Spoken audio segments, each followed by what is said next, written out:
Hello friend, welcome to the channel solution. आज थोड़ा सा अलग करने का विचार आया है। आज मैं आपसे बात करूंगा बायोअवेलेबिलिटी में यूज़ होने वाले कुछ इंपॉर्टेंट टर्म्स के बारे में। ये बायोअवेलेबिलिटी के ऊपर पूरा वीडियो नहीं है, ऑलरेडी हमने इसके ऊपर 2-3 वीडियो और एनिमेशन अपलोड किए हैं। तो अगर आप बायोअवेलेबिलिटी को ध्यान से और डिटेल से जानना चाहते हैं तो आप वो वीडियो देख सकते हैं।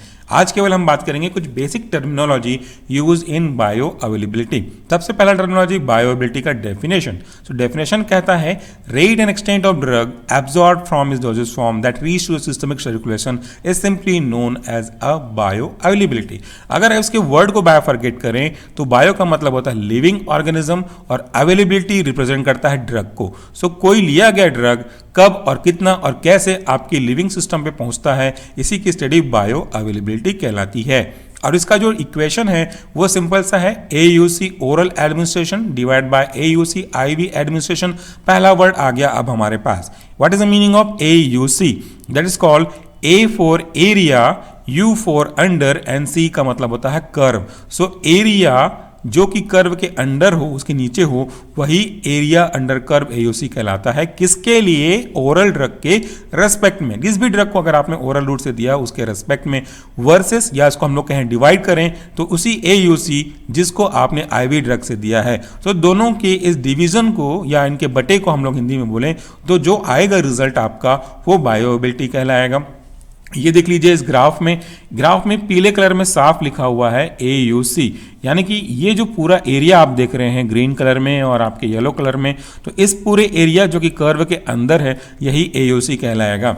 अब एक महत्वपूर्ण बात, अगर आप कोई भी ड्रग को, टैबलेट को, कैप्सूल को, किसी को भी अगर आप ओरल रूट से देते हैं तो इस ओरल रूट की जो बायोअवेलेबिलिटी है वो कभी भी 100% नहीं होगी, जबकि अगर आप IV से देते हैं तो उसको हमेशा 100% कंसीडर किया गया है। तो ये चीज़ आपको याद रखनी होगी। ये हो गया हमारा डेफिनेशन प्लस उस डेफिनेशन के अंदर का पहला टर्मिनोलॉजी। अब हम बात करते हैं दूसरे टर्म की। ये है सीरम ड्रग कंसंट्रेशन। ये कोई आपको एक्सप्लेन नहीं करेगा ऐसे टर्मिनोलॉजी को एक एक करके, हम यहाँ पे आपको एक्सप्लेन करेंगे। सीरम ड्रग कंसंट्रेशन का मतलब क्या होता है? हमने ड्रग लिया, चाहे वो किसी भी रूट से लिया गया हो, तो ये अगर कोई ड्रग है और ये ड्रग मूव करता है आपके ब्लड में प्रेजेंट सीरम में पहुंचता है एक पर्टिकुलर टाइम फ्रेम के बाद। यानी कि अगर मैंने अभी जस्ट 12 बज रहे हैं दोपहर के, तो 12 बज के दोपहर में मैंने ड्रग लिया और 12:30 पे इमीडिएटली आप 30 सेकेंड आप ब्लड लेकर के सैंपल चेक करना चाहेंगे कि ड्रग कितना पहुंचा है, तो वो तो पॉसिबल नहीं है कि आपने 30 सेकेंड में ड्रग आपके ब्लड पे सीरम पे पहुंच जाए। ये संभव नहीं है। सो वो समय लेगा, वो टाइम लेगा। तो किस भी समय पे जब भी आप रेस्पेक्टिव रीडिंग लेंगे, उस रीडिंग के रेस्पेक्टिव में आपके सीरम में उस लिए गए ड्रग का कंसंट्रेशन कितना है, तो इस ड्रग का कंसंट्रेशन सीरम में प्लस आपके टाइम के रेस्पेक्ट में जो ग्राफ बनता है, यही ग्राफ आपका बायोअवेलेबिलिटी ग्राफ कहलाता है। सबसे पहला अब आपका ये ग्राफ क्लियर हो गया। फिर हम बात करते हैं दूसरे टर्म्स की, दैट इज Tmax। Tmax का मतलब क्या होता है? ये जो Tmax है बेसिकली जिसपे मैंने गोला घेरा है, वो आपके इस येलो वाले कर्व को रिप्रेजेंट करता है। यहाँ पे देखिए time of maximum drug concentration, तो ये इसी का आपको रिप्रेजेंट कर रहा है। T का मतलब क्या है? आपका टाइम, और मैक्स का मतलब होता है मैक्सिमम, ज़्यादा से ज़्यादा। तो ऐसा कौन सा समय था स्टार्टिंग टू एंड, उस समय के बीच 12 बजे लिया आपने और 4 बजे वो ड्रग का असर खत्म हो गया, तो 12 बजे से लेकर के 4 बजे के बीच में ऐसा कौन सा समय था जिस पे उस लिए गए ड्रग का कंसंट्रेशन आपके सीरम में काफ़ी ज़्यादा था, सबसे ज़्यादा टॉप पे था, वही समय कहलाएगा आपका Tmax। ठीक है, ये आपको समझ में आ गया होगा। अब देखिए दूसरा है इंट्रावीनस, यानी कि पैरेंटल रूट का सबसे अच्छा एग्जाम्पल।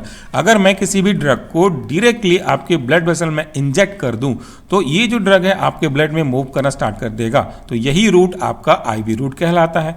वेरस अगर आप बात करते हैं ओरल रूट की, तो अगर किसी ड्रग को ओरल रूट से दे दें, ओरल का मतलब ओरल है जिसको सोलो करेंगे, सबलिंगुअल, बकल, इनको आप थोड़ा सा एक्सक्लूड कर सकते हैं। तो ये यहाँ पे इस बात को रिप्रेजेंट करता है। अगला जो टर्म्स है वह है आपका आपका maximum safe concentration, that is also abbreviated as MSC। और यहां पे एक और देखेंगे, आगे समझाऊंगा आपको। तो मैक्सिमम सेफ कंसंट्रेशन क्या है? एक ऐसा कंसंट्रेशन, या यूं कहूं कि एक ऐसा अधिकतम कंसंट्रेशन जो कि आपकी बॉडी के लिए, आपके लिए सेफ हो। इतना तक आपकी बॉडी इसको एडजस्ट कर सकने की कोशिश करेगी। इससे जैसे ही ऊपर पहुंचा, ये जो आप लाइन देख रहे हैं ना, dot dot dot dot, just मान लेते हैं कि जैसे ही इस लाइन से ऊपर पहुंचा तो वो जो ड्रग है अब सेफ्टी रेंज से बाहर, यानी कि उसके डिफरेंट तरीके के अनवांटेड इफेक्ट देखने को मिलेंगे depending upon the drug to drug, patient to patient और situation to situation. Side effect moderate, severe, toxic, fatal, lethal या ऐसे कई डेंजरस इफेक्ट देखने को मिलेंगे आपके। तो ये हो गया आपका दूसरा एक्सप्लेनेशन टर्म। फिर देखिए मैं इसको समझाता हूं, पहले बीच का समझाऊंगा बाद में। अगला है आपका minimum effective concentration. What is this? M minimum, E for effective, C for concentration. तो ये एक ऊपर वाला हो गया आपका MSC और दूसरा हो गया आपका MEC। तो इस पे ध्यान जरूर दीजिएगा। वह ड्रग का मिनिमम कंसंट्रेशन जो कि किसी भी एक्शन को परफॉर्म करने, दिखाने, देने के लिए आवश्यक होगा, वो minimum quantity, minimum effective concentration कहलाएगी। अब मैं इसको एक एग्जांपल ले रहा हूं आपकी डेली लाइफ के साथ। चलिए मान लेते हैं कि आप 5 रोटी खाते होंगे अपने लंच में या तो डिनर में, किसी भी टाइम में 5 रोटी अगर आपको मिला तो आप फुली सेटिस्फाइड हो जाएंगे, वो आपके डेली का रूटीन है। बट अगर मैं आपको 1 दे दूं तो क्या आप सेटिस्फाइड हो पाएंगे? चलिए 2 कर देता हूं, नहीं 3 और 4 तक आपको भूख तो लगेगी लेकिन सेटिस्फाइड नहीं हो चुके होंगे आप। तो जब मैं आपको 5 दूंगा, आपके लिए ना वो ज़्यादा होगा ना आपके लिए वो कम होगा, आप एग्जैक्टली सेटिस्फाइड हो जाएंगे। लेकिन क्या हो अगर मैं आपको 1 दे दूं तो आपको कुछ भी नहीं होने वाला, सेटिस्फैक्शन नहीं मिलने वाला। चलिए अब एक दूसरा सिचुएशन दे देता हूं, आपको 5 की जगह 15 दे देता हूं, क्या आप खा पाएंगे? नहीं। और अगर आपको जबरदस्ती खिला दूं तो आपको क्या क्या प्रॉब्लम होने वाली है ये आप अच्छे से समझ सकते हैं। तो बिल्कुल यही चीज़ है। अब बारी आती है इसको एग्जांपल को कोरिलेट करने की। यहाँ पे एक और वर्ड है थेरेप्यूटिक रेंज, एक ऐसा रेंज जो कि आपके MSC मैक्सिमम सेफ कंसंट्रेशन और MEC मिनिमम इफेक्टिव कंसंट्रेशन के बीच में है, यानी कि इतना हमको चाहिए ताकि सब कुछ अच्छा हो। तो यही है आपकी 5 रोटी। जब आपको 5 रोटी मिलेगी तो आपको सब कुछ अच्छा होगा, और मिनिमम अगर 5 से कम दे दें, 2 दे दें तो आप सेटिस्फाइड नहीं होंगे, यहाँ पे ड्रग एक्शन नहीं देगा। और आपको अगर मैं यहाँ पे 15 दे दूँ तो ओवर एक्साइटमेंट की कंडीशन से आपको काफ़ी सारी प्रॉब्लम हो जाएगी, वो कॉन्सेंट्रेशन ज़्यादा होने की वजह से एडवर्स इफेक्ट में देखने को मिलेगा। तो ये रहे कुछ आपके इंपॉर्टेंट टर्म्स। अब यहाँ पे देखिए ये जो पहला फेज है वो एडमिनिस्ट्रेशन फेज है।